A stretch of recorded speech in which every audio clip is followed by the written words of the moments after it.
أعوذ بالله من الشيطان الرجيم. بسم الله الرحمن الرحيم. سأل سائل بعذاب واقع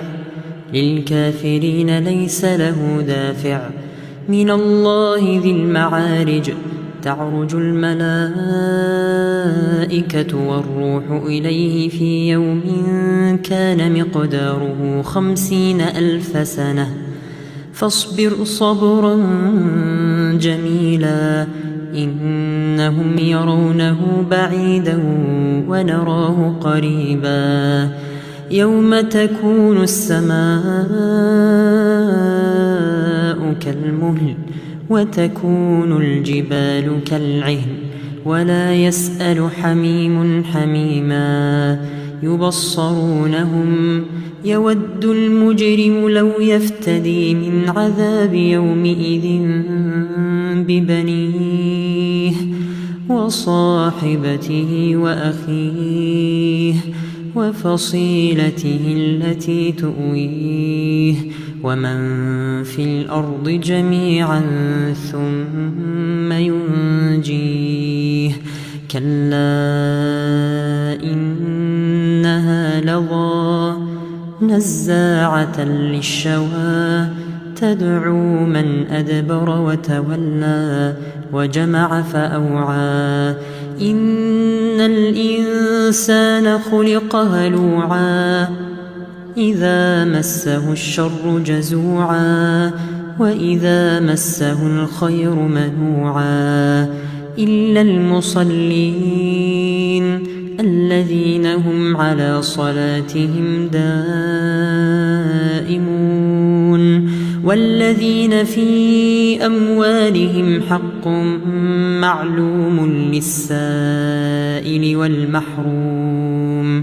والذين يصدقون بيوم الدين والذين هم من عذاب ربهم مشفقون إن عذاب ربهم غير مأمون والذين هم لفروجهم حافظون إلا على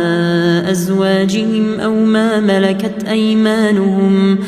ما ملكت أيمانهم فإنهم غير ملومين فمن ابتغى وراء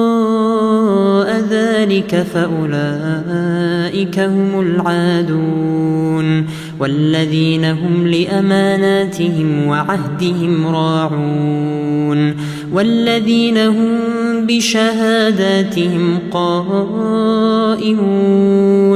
والذين هم على صلاتهم يحافظون أولئك في جنات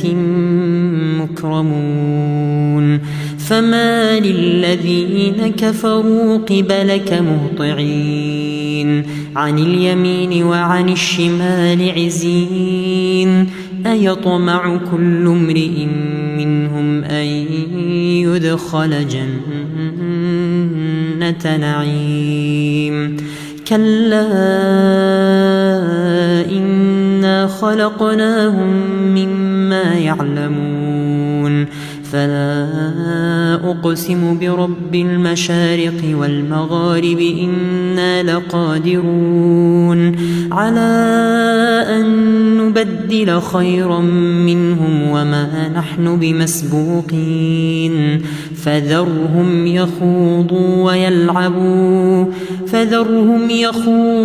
ويلعبوا حتى يلاقوا يومهم الذي يوعدون يوم يخرجون من الأجداث سراعا كأنهم إلى نصب يوفضون